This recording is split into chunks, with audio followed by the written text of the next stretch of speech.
All right, good afternoon, everybody. My name is Nikki Black. This is Venice Beach Central. I believe it's about our 5th episode.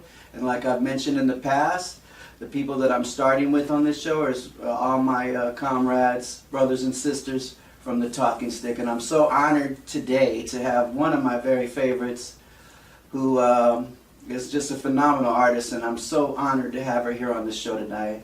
Let's give it up for Carol McArthur.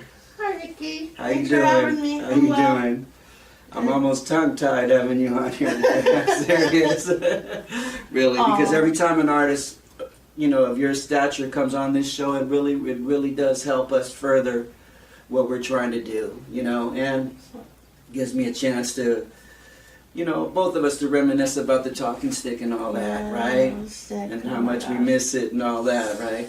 Those were the days. You know? They really was, because it was such a community. I just saw recently this documentary about Jean-Michel Basquiat, and it was mostly talking about his teenage years and the people he hung out with at that time, and the New York scene at that time, Cafe Momo and Club 57, and they had, I'm sure it was much more hip and lots of drugs and all that, but still, the idea of the community, the artists and the musicians and all that coming together, poets, writers, and it was that. Talking Stick was that. Homeless people, everybody was there. We were all a community, and it was beautiful, and I miss it. I miss it a lot. Yeah, and that's what we're, this show is a little bit about just reminiscing about that. We never had really closure to more and right, so 5 years have gone by. Yeah, gosh. And it's incredible. Yeah, and it just happened serendipitously. Yeah. It wasn't like planned. Yeah.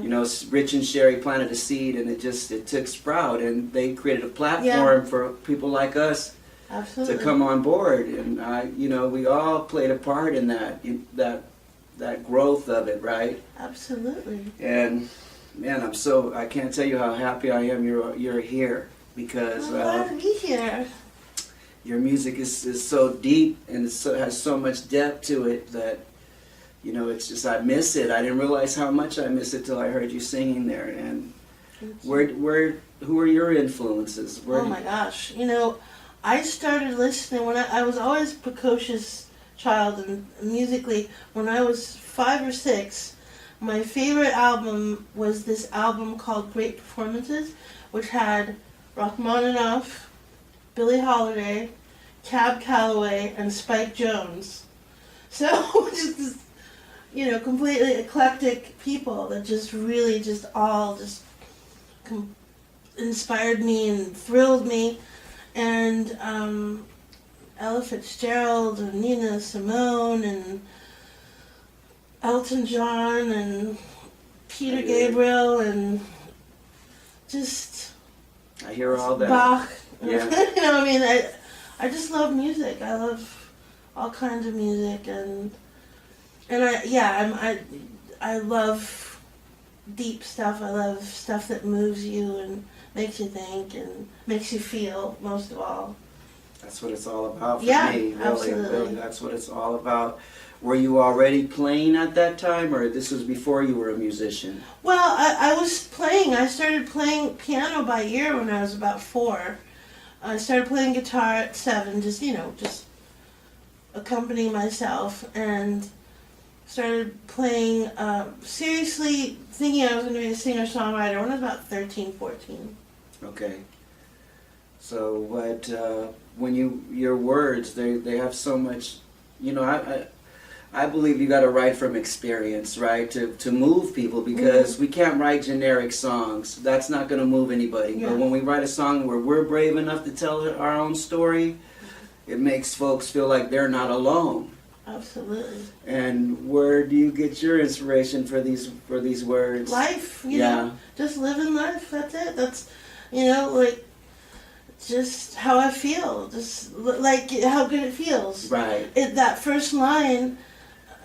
If I only had the words to express it. And I was just talking about life and how I feel about life. Sometimes, sometimes it's hard to put words into those feelings, right? Because life is so multi-dimensional and so beautiful and so painful and so everything. So yeah, sometimes it is hard to find words. So you get most of your work from suffering or from happiness, or? Oh, that's a really good question. When I'm suffering, that's the grist for the mill. But I'm not productive when I'm suffering. I'm much more productive when I'm happy. So I find that I will take the experiences that just knock the wind out of me, and when I'm in a good place, I start writing about it. Usually. Now, sometimes like Jug of Wine came out of complete heartbreak. Even though it was inspired by the story that I told about my ex saying those things about if I were there I would have given you the jug of wine, but still when I wrote it, actually it was because I thought we weren't together anymore.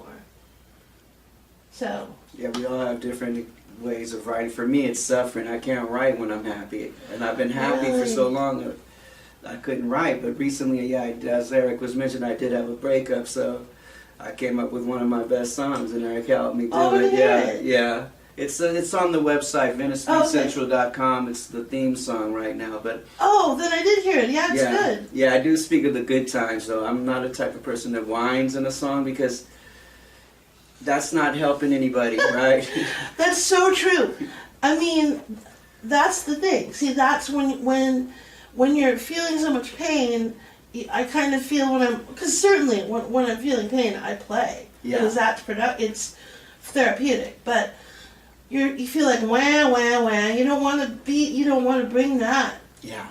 But of course, pain is life, so there's going to be some pain. But trying to bring a positive tip to it, not wax so maudlin. That's what I try to do. Exactly, because that's what people can relate to when they're going through that. They're looking for inner strength, and if you're exuding that, they're going to go, well, I'm not alone, right? Yeah.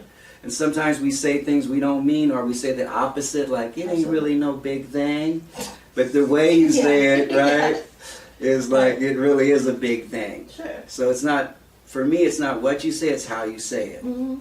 Like Smokey Robinson. If you looked at Ooh Baby Baby just by itself, you go like, what is that? But then you hear it and you're like, okay, I totally know what you're talking about. Exactly. Yeah. So what are you doing now? What have you been doing the last 5 years? Wow. Well, performing, recording. I get some good recording sessions with people, and singing with the Painkillers and singing with Ghost Tiger. Remember Ghost Tiger? Kind of. Oh. They played at the Talking Stick? Yeah, they did.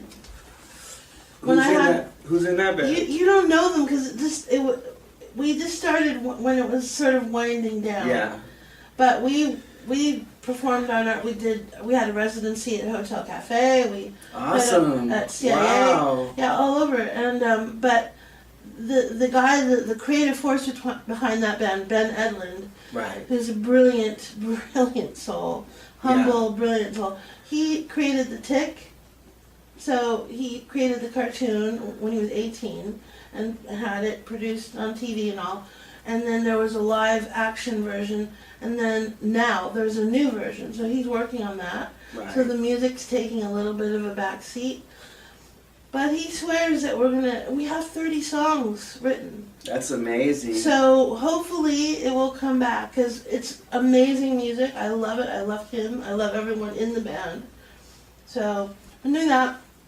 Painkillers, singing with Stephanie Valadez sometimes, and Steve Moos, and on my own. And awesome, because I definitely want to get y'all the Painkillers in here. Definitely, I definitely do. I love that band. It's so much fun. Yeah, Stephanie was one of the best at the Talking Stick as well. Yeah. So awesome. So you've been staying busy, I see, and yeah. Indeed, I have. And I'm almost like... I was a worship leader for VBF for a while, for a couple of years. Right, and I've been keeping track of what y'all been doing, really, and I've been from the background, but I've been really happy that you guys have been doing it, but I'm almost tongue-tied saying that's never happened to me before, anybody that knows me, but... Well, how long has it been since you were playing? When's it played out? I've just been planning this. I've been, organizing the logo and all that kind of stuff. So this has always been what I've been trying to do all along, is legitimize it, here at New Ocean Studio, where we're recording it and we're filming it. And so that's been sort of my vision. But I've been playing here and there on this, just practicing. When did you stop doing a show at the Unurban?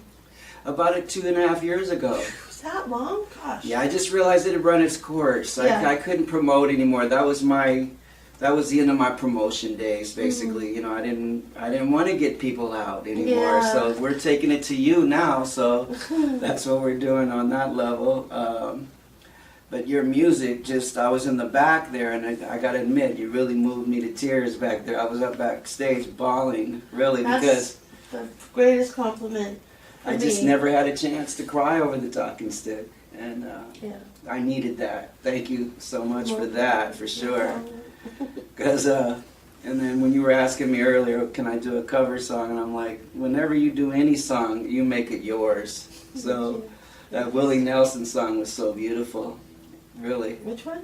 Wasn't that Willie Nelson song? No, which the last song you did. Oh no, I don't know if he ever did.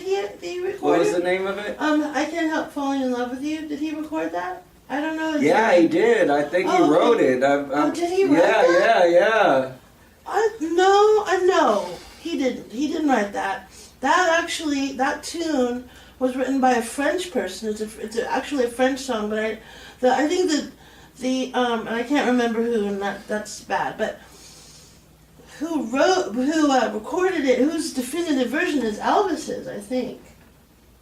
Okay. That's the one that people think of, I think. Okay, great. That's awesome. I think Willie did do it, though. I could be wrong, but... Willie's a great artist. I love his voice. And you've been working here at this New Ocean Studio, too? Yeah, I've recorded. I actually started recording the first song here, and we haven't finished it yet, and I've done a few things here with Mr. Charles. For sure.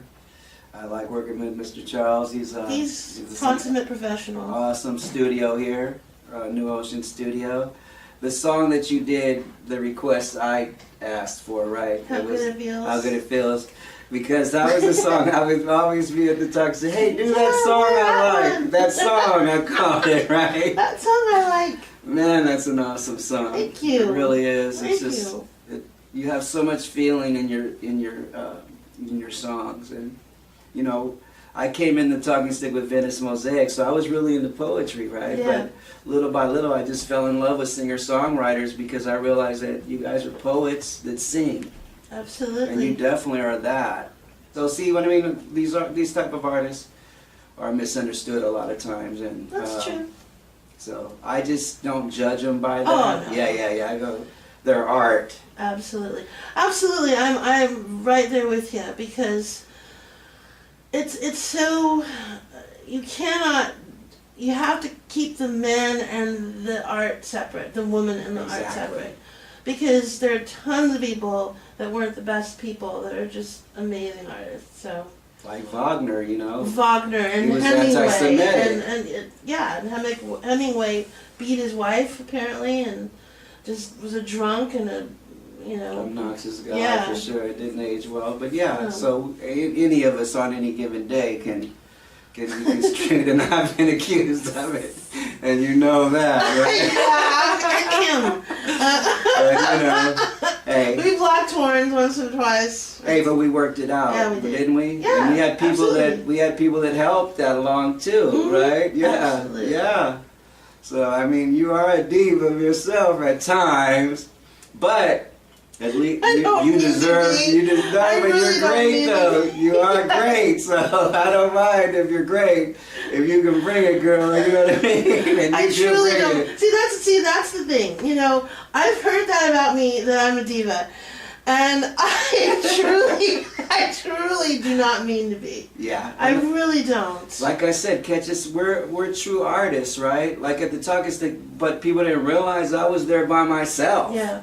And I had all these people there, and I was making the food, the coffee, and still had to police the place. And I asked Rich. I said, hey, I regret being such a control freak in a way, and he was like, you had to be. So if he's telling me I had to be that way, then, you know, I was like, okay. But that for the new place, I'm just marinating on all the mistakes I made and all of that, and just trying to find a different way. You have to keep it reined in, and you have to be in control, but you can do it with love and do it fairly, because there's sometimes people, the principle thing is the only thing that matters. Yeah. You know, and that's true. And the principle is good, but you have to take each situation into account, right? That's right. So and who you're dealing with. Yeah, I missed Rich and Sherry. You know, they kept me in check and I kept them in check, right?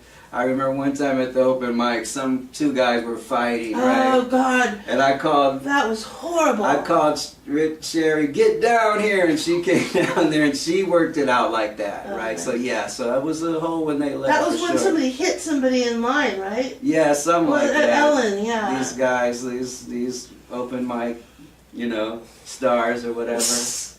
But I think open mic was a great thing too, though. It was, sure, yeah. Gave everybody a chance. I met Ghost Tiger when you had me doing one open mic night, and they came in and played my show, and that's how I met them. Awesome. And could you imagine talent on that level coming to an open mic? But they totally did. And we had Alex Soshin on this show, and he was talking about that he went to the open mic for 6 months and didn't say a word. He would just sit there and listen. He was Remember scared. That? I didn't notice. Oh yeah, no, I saw him. I'd see him. He'd be at all the shows, not just the open mic. He'd come to the open mic. He'd come to Tom's show. He'd come. I'd see him there. Who's that kid? You know, sitting there just rapt, looking at the music. He's always there. Wow, he was so positive, and look at how he's grown. He's grown a lot. His songs are I amazing sing with him too. Yeah. Yeah, the No Name Band I perform with those guys. And you guys all met at the Talking Stick as well. So yeah, just having a platform like that is really important, and that's what we're working so hard to recreate, but do it in a new way where we can film, record folks, and that, you know, this show is about the best and the brightest, but that we're not snobbish or we are inclusive. We'll help you become the best and the brightest, right? So, and that's where the open mics come in. And that brings me to the newest band I'm singing with called Mercy Jones. Just started singing with them in the last few weeks. They're really, really, really good. Chris Nash is the lead singer and songwriter, and his lady Jenny Zapp writes a lot of the lyrics with him, and we're just gearing up to start performing out live. We're learning the songs and each other. We just got a drummer last week, so keep your eye out, because I think it's going to be good. That sounds good. But like, what are we, bohemian or what? Like, we never talk about money or anything like that, right? It's like what? It's not about that. I mean, certainly, all of us we all deserve to be compensated well for what we do, because I think we're all good at what we do. But it's about the love of the music. That's what it's about, you know, and inspiring people and moving people. That's what it's about. And if we get some money, you know, that'd be great. But well, that's what this show is about, is to expose artists like yourself that, yeah, you need to get paid. You're on that level, man. You need to be heard by more people than are hearing you right now. You know what I mean? You really do. So, yeah, it's really an honor that you're here, really, because you're helping us right now by just being here, basically. So when people see us, they're going to go like, wow, there are some great artists on this show. And I have talked about this a few times, that they did a poll with all the star artists that were stars that we admire, and they were like, they all would have done it for free, they said, and had done it for free. But so you get artists that are just in it for the lifestyle and all that, right? Yeah. And that's, you know, that doesn't come first. And you when you see, like, at the open mics, you could see that a mile away when people were just about trying to be cool and get chicks or whatever it was. It's like, okay, you know. Yeah, I think that's so tiresome. That fight that time was those two characters like that butting heads, right? Right. So yeah, I think that's really important, and I want to thank you again so much for being here. Thanks really, for having really, me. really. No, it's my pleasure. So again, this is Venice Beach Central, everybody. Our 5th episode, I believe, and stay tuned to what we'll be doing in the future. Peace, love, and happiness. My name's Nikki Black. Thank you very much. Talk to you soon.